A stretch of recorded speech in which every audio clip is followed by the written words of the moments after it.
الحمد لله نحمده ونستعينه ونستغفره ونؤمن به ونتوكل عليه ونعوذ بالله من شرور أنفسنا ومن سيئات أعمالنا من يهده الله فلا مضل له ومن يضلل فلا هادي له وأشهد أن لا إله إلا الله وحده لا شريك له وأشهد أن محمدا عبده ورسوله أما بعد فإن أحسن الكلام كلام الله وأحسن الهدي هدي محمد صلى الله عليه وسلم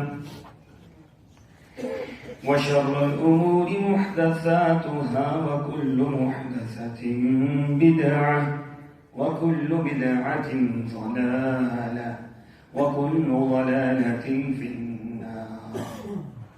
قال الله تبارك وتعالى في القرآن المجيد: أعوذ بالله السميع العليم من الشيطان الرجيم. بسم الله الرحمن الرحيم.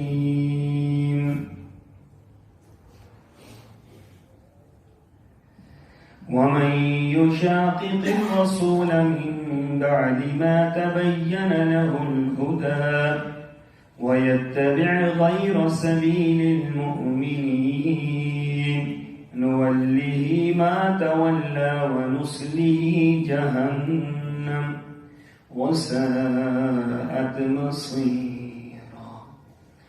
اللهم صل على محمد وعلى آل محمد كما صليت على إبراهيم وعلى آل إبراهيم إنك حميد مجيد.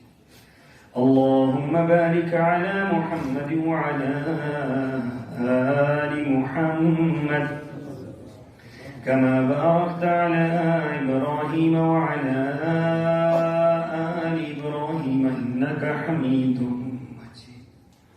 سبحانك لا علم لنا إلا ما علمتنا إنك أنت العليم الحكيم.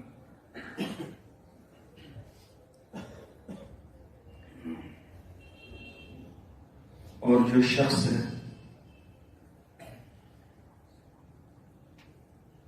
راہ راست کے واضح ہو جانے کے بعد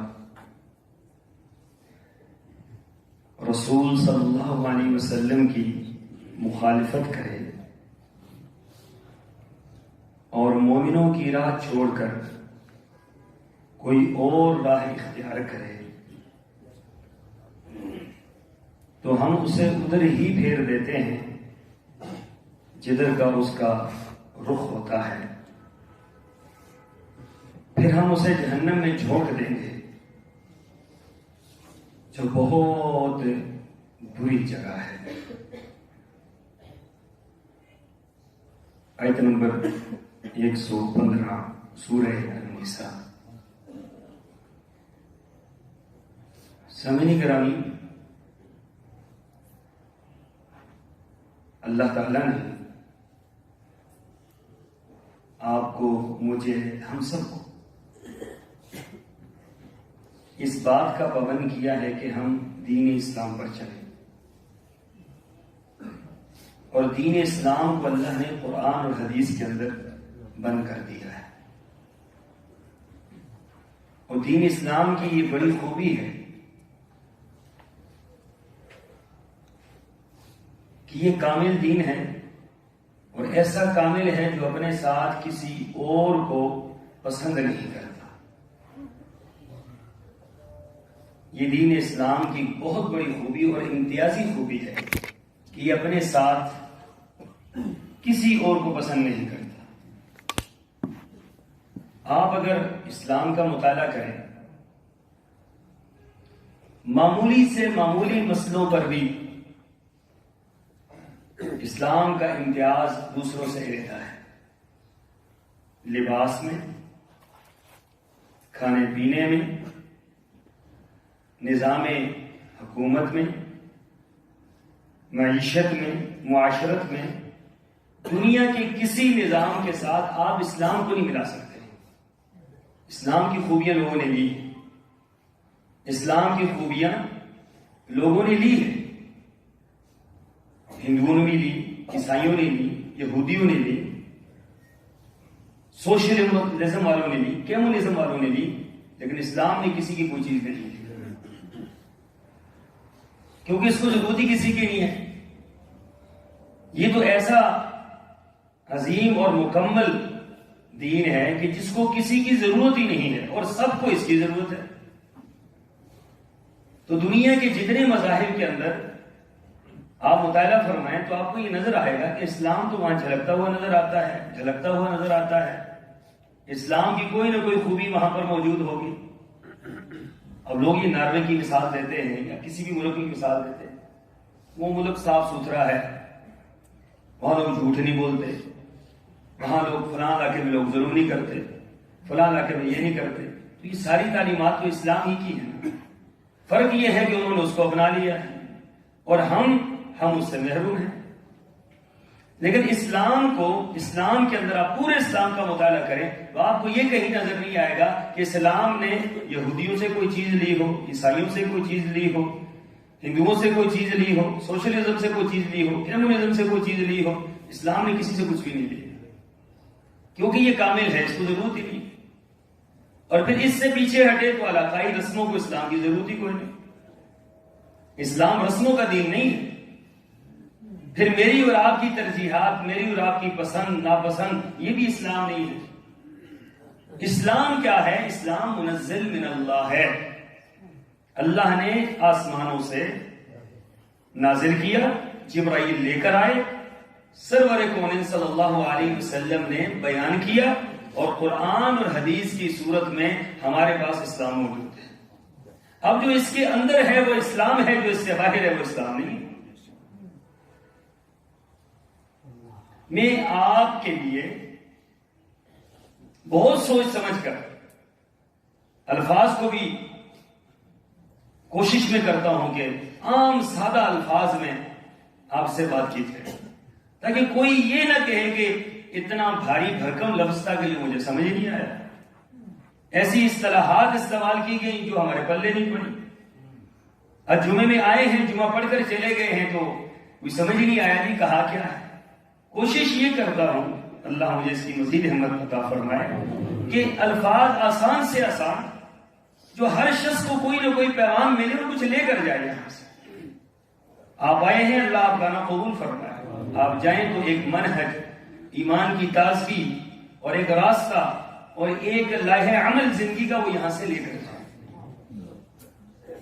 تو اسلام ایک کامل دین ہے۔ اب کاملیت کی انتہا یہ ہے کہ یہ صرف آپ اور میں اور یہ کوئی اور نہیں کہہ رہا، یہ اللہ نے جب اسلام نازل کیا 23 سال کے بعد یہ آیت نازل ہوئی، الیوم اکملت لکم دینکم واتممت علیکم نعمتی ورضیت لکم الاسلام دینا۔ آج کے دن آپ کا دین مکمل ہو گیا۔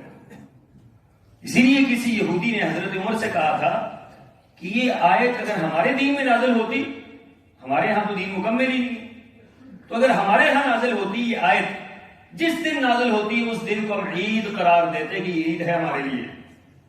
تو عمر نے فرمایا تھا کہ تجھے پتہ نہیں ہے کہ جس دن یہ آیت نازل ہوئی وہ عید ہی کا دن تھا، اور جہاں یہ آیت نازل ہوئی وہ بہت اہم ترین جگہ تھی، میدان عرفات، اور وہاں پر یہ آیت نازل ہوئی اور سرور کون صلی اللہ علیہ وسلم اونٹ پر بیٹھے اور آپ نے یہ آیت پڑھ کر ساری دنیا کو سنا دی۔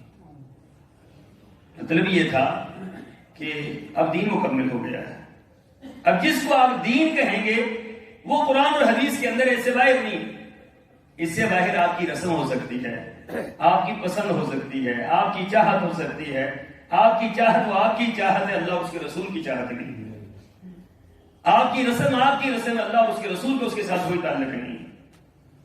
ہمارے بر صغیر میں آپ دیکھیں نا کہ یہاں ہم نے ہر چیز کو بالکل آپس میں ملا دیا ہے، ہماری آپ شادیوں کو اگر آپ غور سے دیکھیں تو ہماری شادیوں کے اندر 99% ہماری شادیوں کے اندر جو رسومات ہیں وہ ساری کی ساری ہندوؤں کی ہیں۔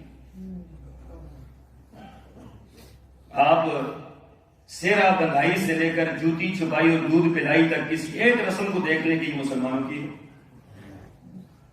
سب کی سب ہندوؤں کی۔ ان کا معاشرت ان کا ایک انہوں نے بنا لیا، اور ہم چونکہ ان کے ساتھ رہے تو ہم نے یہ اختیار کر لیا کہ شادی تو ہوتی ہی ایسے ہے۔ اچھا، غم کی طرف آپ جائیں کہ آپ کا کوئی فوت ہو گیا ہے، اس پر جتنی بھی رسمیں ہم کرتے ہیں، وفات سے لے کر تیسرے سے لے کر 40ویں اور برسی تک، یہ ساری کی ساری رسومات یہ بھی ہندوؤں سے لی گئی۔ تاریخ اٹھا کے دیکھیں، اسلام، قرآن و حدیث اٹھا کے دیکھیں، آپ کو کہیں یہ باتیں نہیں ملیں گی۔ جب نہیں ملی تو پھر آئی کہاں سے؟ اس کا مطلب یہ ہے کہ آپ نے علاقائی رسمیں اختیار کر لی، تو علاقائی رسمیں دین نہیں ہوا کرتی، اس پر کوئی ثواب نہیں ملتا۔ ثواب اس پر ملے گا جس پر اللہ اور اس کے رسول کی مہر ہوگی، ثواب اس پر ملے گا جو اللہ نے آسمانوں سے نازل کیا ہے کہ یہ کام کرو تمہیں ثواب ملے گا، ثواب اس پر ملے گا جس پر سرور کونین صلی اللہ علیہ وسلم کی مہر ثبت ہوگی کہ یہ میں نے کیا ہے، تم نے کرنا ہے۔ آپ کی اور میری چاہت ہو ہم اپنی مرضیاں کرتے پھریں اور اس مرضی پر اجر اللہ سے ہم ڈھونڈتے رہیں، تو یہ قطعاً ایسا نہیں ہوگا۔ یہ بات اگر بندے کو سمجھ آ جاتی ہے تو کافی ساری باتیں آسان ہو جاتی ہیں کہ ہم جہاں چل رہے ہیں یہ راستہ تو اللہ اور اس کے رسول کا ہے ہی نہیں۔ اسی لیے واضح طور پر فرمایا، بغیر لگی لپٹی کے فرمایا، وَمَن يَبْتَغِ غَيْرَ الْإِسْلَامِ دِينًا فَلَن يُقْبَلَ مِنْهُ، جو لے کر آؤ، جو مرضی ہے لے کر آنا ہے، اگر دین کے علاوہ، اسلام کے علاوہ، قرآن و سنت کے علاوہ کچھ لے کر آؤ گے تو اللہ اس کو قبول نہیں کرے گا۔ تو کرتے رہیں آپ جو مرضی کرتے ہیں۔ آپ کہیں سے کوئی رسم اٹھائیں اور اس کو مسلمانوں کا حصہ بنا لیں، اسلام کے اندر اس کو داخل کر لیں، تو کیا خیال ہے وہ اسلام بن جائے؟ 150 بندے اٹھے اور ایک چیز کو کہیں یہ دین ہے، تو کیا وہ دین بن جائے گا؟ یہ اللہ کا دین ہے، کوئی جمہوریت نہیں ہے کہ آپ الٹ پلٹ کر کے رکھ دیں، آپ ووٹوں سے اس کو بدل کے رکھ دیں کہ اس سال تو ہم نے نماز ادھر پڑھی ہے، آئندہ سال ہم ادھر پڑھیں گے، کیوں کہ ہم زیادہ کثیر تعداد میں ہیں، ہم نے فیصلہ کر لیا ادھر ہوگا۔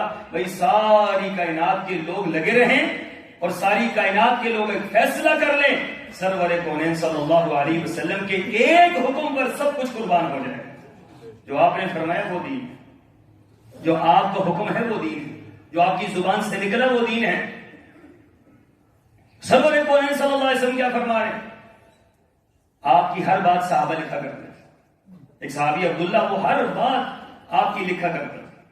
قریش کے کچھ لوگوں نے کہا کہ ہر بات آپ لکھتے ہیں تو پوچھ کر پھر لکھا کرو، ہو سکتا ہے کوئی جملہ آپ کی زبان سے ایسا نکلے اور آپ لکھ لیں اور وہ دین نہ ہو، بعد میں ہمارے لیے مسئلہ پیدا ہو جائے۔ خیال یہ تھا کہ کچھ باتیں اللہ کے رسول ایسی ہو سکتا ہے کرتے ہوں جو ہو سکتا ہے دین نہ ہو۔ تو کچھ رسول اللہ صلی اللہ علیہ وسلم نے دیکھا تو صحابی لکھ نہیں رہے۔ آپ نے پوچھا، عبداللہ آپ تو پہلے لکھا کرتے تھے، میری باتوں کو اب کیوں نہیں لکھتے؟ کہا کہ مجھے تو یہ کہا گیا۔ آپ نے فرمایا، صحابہ کرام کو مخاطب کیا، اور صحابہ فرماتے ہیں آپ نے اپنی زبان مبارک کو پکڑ لیا اور پکڑ کر کہا، واللہ اللہ کی قسم ہے، اللہ کی قسم ہے، آپ اللہ کی قسم نہ بھی اٹھاتے، کائنات کے سب سے بڑے سچے آپ ہیں۔ آپ نے فرمایا، سنو، اس زبان سے جب بھی کچھ نکلے گا حق نکلے گا، حق کے سوا کبھی کچھ نہیں نکل سکتا۔ اور پھر یہ بھی فرمایا، ما ينطق عن الهوى ان هو الا وحی یوحى، ہم تو بولتے ہی نہیں جب تک آسمانوں سے وحی نازل نہیں ہوتی، ہم تو کہہ ہی نہیں سکتے جب تک اللہ کا حکم نہ آئے۔ اور اللہ کے بندوں، ایک اور اس سے اگلی بات سنو، اس سے بھی بڑی بات کہ دین کے اندر نبی کی اپنی مرضی بھی نہیں چلتی۔ دین اسلام کے اندر نبی کی بھی اپنی مرضی، نبی صرف دین پہنچاتا ہے، دین بناتا نہیں۔ ہم آج تو وہ بھی کو اختیار دے چکے ہیں سارے کے سارے دین کا، پیچھے ایسے امام دے اللہ اکبر، جو مولوی کہے گا وہی دین ہے، جو مولوی بتائے گا وہی دین ہے، جو مولوی کھائے گا وہی دین ہے، جو مولوی ہوگا وہی دین ہے۔ تو دین کا ہم نے حلیہ بگاڑ کر رکھ دیا۔ دین مولوی کا نام نہیں ہے، دین نبی کی مرضی کا نام بھی نہیں ہے. اللہ اکبر, کتنا بڑا جملہ میں نے کہہ دیا ہے. اور اس جملے کو میں اپنی طرف سے کیسے کہہ سکتا ہوں؟ میں نے قرآن کا مطالعہ کیا اور قرآن مجھے بتلا رہا ہے کہ سرور کونین صلی اللہ علیہ وسلم نے ایک موقع پر اپنے اوپر شہد حرام کر دیا. ایک واقعہ ہے, شہد حرام کر دی. تو قرآن پاک کی آیات اترتی ہیں, اور آیات کیا ہیں؟ یا ایھا النبی لما تحرم ما احل اللہ لک تبتغی مرضات ازواجک. اللہ اکبر, یہ قرآن کے وہ الفاظ ہیں جنہیں کہا جاتا ہے کہ اللہ نے اپنے پیغمبر کو ڈانٹ پلائی ہے. محبوب ہیں اللہ کے, لیکن اللہ کے ضابطے اتنے کڑے ہیں کہ اگر پیغمبر بھی وہاں پر کوئی تھوڑا سا بھی معاملہ ہو جاتا ہے تو اللہ وہاں پر پیغمبر کی بھی اصلاح کرتے ہیں. یا ایھا النبی سورہ تحریم ہے, 28 پارے کی آخری سورت ہے, پہلے اس کی آیت ہے. جائیں گھروں میں جا کر قرآن اٹھائیں اور پڑھیں, دیکھیں کہ کیا کہا. یا ایھا النبی لما تحرم ما احل اللہ لک, اے نبی صلی اللہ علیہ وسلم, آپ نے کیسے اس چیز کو حرام کر دیا ہے جس کو اللہ نے حلال کر دیا ہے. تو حلال اور حرام کا اختیار کس کو ہے؟ یہ تو پیغمبر کو نہیں ہے. جب پیغمبر کو نہیں ہے تو اللہ کے بندوں پھر آپ کو اور مجھے ہو سکتا ہے کہ ہم جو مرضی یہ بناتے رہیں. رسول اللہ صلی اللہ علیہ وسلم چاہتے تھے, آپ کی چاہت تھی, آپ کی خواہش تھی, آپ اللہ سے دعا مانگ رہے تھے کہ میرا قبلہ کون سا ہو؟ بیت اللہ ہو. لیکن اللہ تعالیٰ نے اس بارے میں بھی ہدایت نہیں نازل کی, اللہ نے احکامات نازل نہیں کیے. تو پیغمبر کس طرح منہ کر کے نماز پڑھتے رہے بیت المقدس کی طرف. 17 مہینے مدینہ طیبہ میں آپ آئے, 17 مہینے تک آپ نے نماز کدھر پڑھی ہے؟ بیت اللہ کی طرف, مسجد اقصی کی طرف. اور پھر قرآن کے الفاظ دیکھیں نا کہ ہم نے آپ کو دیکھا, ہم آپ کو دیکھ رہے ہیں, آپ کا بار بار چہرے کا پھرنا ہم دیکھ رہے ہیں. بار بار آپ کا چہرہ آسمان کی طرف جاتا تھا کہ اللہ کب حکم آئے گا کہ میرا چہرہ ادھر پھر جائے. آپ کی خواہش تھی, لیکن آپ پابند ہیں اپنی خواہش میں. کس کے حکم کی؟ اللہ کے حکم. اللہ کا حکم نہیں ہے, قبلہ تبدیل نہیں ہوا. آپ کی تو خواہش تھی کہ قبلہ ادھر ہو جائے, نہیں کیا آپ نے. تو قرآن پاک کی آیات نازل ہوئی کہ جہاں کہیں بھی ہو اپنے چہرے کدھر پھیرو؟ بیت اللہ کی طرف پھیرو. تو پھر نماز کے اندر تھے, نماز میں سلام پھیرنے کا انتظار نہیں کیا, وہاں سے اپنے چہرے بیت المقدس سے ہٹائے اور بیت اللہ کی طرف کر دیا. اس کو کہا جاتا ہے اللہ کا حکم, کہ اللہ کا حکم آ گیا تو بات ختم ہو گئی. فَلَنُوَلِّيَنَّكَ قِبْلَةً تَرْضَاهَا, اے نبی صلی اللہ علیہ وسلم آپ کی رضا ادھر ہی ہے, ان قریب ہم آپ کے چہرے کو ادھر پھیر دیں گے جدھر آپ راضی ہیں. لیکن پھیرے گا کون؟ بات تو یہاں پر دین کی ہے, اسلام کی ہے. یہ آپ کی میری مرضی نہیں ہے کہ ہم اپنی مرضی سے کوئی چیز ایجاد کر دیں اور اس کو پھر ہم دین بنا لیں اور اس کو اپنا عقیدہ بنا لیں اور اس پر ہم ساری کی ساری کوششیں اور کاوشیں اور ہر طرح کی صلاحیتیں اس پر لگا لیں اور ہم یہ بات کہہ دیں گے کہ یہ ثواب کا کام ہے, دین کا کام ہے. تو معذرت کے ساتھ معاف کیجئے گا, آپ کی اور میری خواہش دین نہیں ہے. یہ ہم اللہ اور اس کے رسول کی نافرمانی کر رہے ہیں. جو آج سے 1400 سال پہلے دین نہیں تھا, جو رسول اللہ کے زمانے میں دین نہیں تھا, وہ 1400 سال بعد کس بنیاد پر دین بن سکتا ہے؟ جو 1400 سال پہلے میرے آقا نے اختیار نہیں کیا, آج ہم اس کو کیسے اختیار کر سکتے ہیں؟ اگر آج سے 1400 سال پہلے میرے پیغمبر پر جب دین نازل ہو رہا تھا تو میرے پیغمبر نے ربیع الاول کا نام ربیع الاول رکھا تھا, ربیع النور نہیں رکھا تھا. آپ نے نبی کی رکھے ہوئے نام کو بھی بدل کے رکھ دیا. نبی کا نام اچھا ہے یا آپ کو اور میرا رکھا ہوا نام اچھا ہے؟ بدعت اس قدر خطرناک عمل ہے, اس قدر خوفناک چیز ہے کہ رسول اللہ صلی اللہ علیہ وسلم کی یہ حدیث آپ نے فرمایا, یاد رکھو سب سے ڈرا دینے والی یہ حدیث ہے. آپ نے فرمایا ما احدث قوم بدعۃ الا نزع اللہ عنہم من السنۃ مثلها. جس قوم کے اندر ایک بدعت آتی ہے اس کی نحوست اتنی ہے کہ اللہ اس سے اچھی اور اعلیٰ سنت کو اللہ اٹھا لیتا ہے.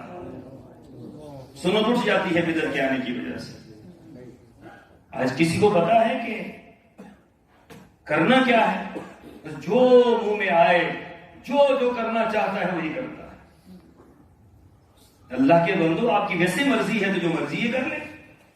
دین کے نام پر نہ کریں, اسلام کے نام پر نہ کریں, اور اگر دین اور اسلام کے نام پر نہ کریں تو لوگ کرنے کو تیار نہیں. لہذا لوگوں کو بتلا دیا گیا کہ جناب یہ دین ہے. میں نہیں چاہتا کہ میں آپ کو الجھاؤں, لیکن بڑی معذرت کے ساتھ کہ دیکھیے اگر آپ کو کھانے کی ضرورت ہے تو آپ ایسے کسی سے کھانا لے لیں, نہیں ہے تو کوئی اور راستہ اختیار کر لیں. آپ نے دین کو کیوں بدنام کیا؟ سال میں ایک مرتبہ یا مہینے میں ایک مرتبہ اپنے اس کو بھرنے کے لیے آپ نے کیا ایجاد کر لیا ہے, اور کیا اس پر عقیدے بنا لیے ہیں, کیا کیا باتیں اس پر گھڑ لی ہیں کہ 12 سال کی ڈوبی ہوئی کشتی 12 سال کے بعد صرف اس بنا پر وہ نکلی ہے. ڈوبی ہوئی کشتی بارات سمیت اس لیے نکل گئی ہے کہ انہوں نے 11ویں دے دی اور کشتی باہر نکل آئی. اللہ کے بندو, اتنی بڑی ہستی کو کھاتے میں آپ نے کیا ڈال دیا؟ صرف ایک کھانا ہی تو ہے, اور کیا ہے؟ نکال دے کھانا, اس سے تو پیچھے رہتا کیا ہے؟ تو دین اسلام یہ کھانے اور پینے کا نام نہیں ہے. دین اسلام یہ ہماری رسومات کا نام نہیں ہے. رسول اللہ صلی اللہ علیہ وسلم نے کیا فرمایا؟ آپ نے فرمایا جب بدعت آتی ہے تو اس کی نحوست کی وجہ سے اللہ سنت کو اٹھا لیتا ہے, اور پھر فرمایا ثم لا يعيدها الى يوم القيامه. پھر جو سنت اٹھتی ہے قیامت تک واپس لوگوں میں نہیں لوٹتی. اٹھی ہے سنتیں اب لوٹ رہی ہیں واپس. شادیوں سے سنتیں ختم ہو چکی ہیں تو لوٹ رہی ہیں واپس. جس طبقے نے اٹھایا وہاں سنتیں نہیں لوٹیں گی. اور یہ ساری کی ساری چیزیں مسلمانوں کے بارے میں, کافروں کے بارے میں نہیں ہے. اس کا مخاطب کوئی یہودی اور عیسائی نہیں ہے, اس کے مخاطب آپ اور میں ہیں. یہ اہل ایمان کا خطاب ہے, اہل ایمان کو اللہ مخاطب ہے. ایمان والو تمہارے لیے. رسول اللہ صلی اللہ علیہ وسلم کی وہ حدیث صحیح بخاری کی, آپ نے فرمایا کہ حوض کوثر پر کچھ لوگ آئیں گے اور ان کے اعضائے وضو چمک رہے ہوں گے. اعضائے وضو کے چمکنے کا مطلب کیا ہے کہ انہوں نے نمازیں پڑھی ہیں, روزے انہوں نے رکھے ہیں, زکاتیں انہوں نے دی ہیں. اعضائے وضو چمک رہے ہوں گے, اور اعضائے وضو سے اللہ کے رسول صلی اللہ علیہ وسلم اپنی امت کو پہچانیں گے. اس لیے بعض صحابہ اپنے اعضائے وضو کو زیادہ دھویا کرتے تھے. حضرت ابو ہریرہ وغیرہ یہاں تک دھویا کرتے تھے کہ ہماری چمک اور زیادہ ہو جائے. تو فرمایا کہ کچھ ایسے لوگ آئیں گے جن کے اعضائے وضو چمک رہے ہوں, اور میں انہیں پہچان لوں گا کہ میری امت کے لوگ ہیں. آئیں گے میرے ہاتھ سے حوض کوثر کا پانی پینے کے لیے, تو فرشتے ان کو کیا کریں گے؟ پیچھے دھکیلیں گے, پیچھے ہٹ جاؤ. اللہ کے رسول صلی اللہ علیہ وسلم فرمائیں گے فرشتوں یہ کیا معاملہ ہے, ان کو آنے دو تاکہ اپنے ہاتھ سے آج حوض کوثر کا پانی پلاؤں. اور میرے پیغمبر نے یہ فرمایا جو ایک مرتبہ حوض کوثر کا پانی پی لے گا قیامت تک اس کے بعد اس کو پیاس نہیں ستائے. قیامت کی ایسی پیاس ہے کہ ساری دنیا کا پانی پی جائے تو پیاس نہیں بجھے. دائیں جانب آپ کے بکر صدیق ہوں گے, بائیں جانب عمر فاروق ہوں گے, اور جنت کے پیالے ہوں گے, اور حوض کوثر کے جام بھر بھر کر اپنی امتیوں کو پلا رہے ہیں. اگر ایسے میں یہ منظر ہے اور بڑا ہولناک منظر ہے, کچھ لوگ آئیں گے پانی پینے کے لیے, ان کو پیچھے دھکیل دیا جائے. آپ فرشتوں سے کہیں گے فرشتوں یہ تو میری امت کے لوگ ہیں. الفاظ دیکھیے, میری امت کے لوگ ہیں, ان کو آنے دو میرے پاس, میں اپنے ہاتھ سے آج ان کو پانی پلا دوں. تو فرشتے کیا جواب دیں گے؟ فرشتے کی بات کہیں گے انک لا تدری, آپ نہیں جانتے, ما احدثوا بعدک, آپ کی دنیا سے آ جانے کے بعد انہوں نے تو اپنا دین نہیں ایجاد کر دیا. ما احدثوا بعدک, اپنی رسمیں، اپنا دین، اپنے معاملات، اپنی خوشی، اپنا غم، ہر چیز انہوں نے اپنی مرضی شروع کر دی تھی. تو رسول اللہ صلی اللہ علیہ وسلم کیا کہیں گے؟ آپ تو رحمت للعالمین ہیں نا، آپ کیا کہیں گے کہ چلو خیر ہے میری امتی ہے؟ آج یہ لوگوں کو دھوکہ دیا جاتا ہے کہ بھائی بس آپ صرف اللہ کے رسول صلی اللہ علیہ وسلم کا کلمہ پڑھ لیں، بس باقی کچھ کرنے کی ضرورت نہیں.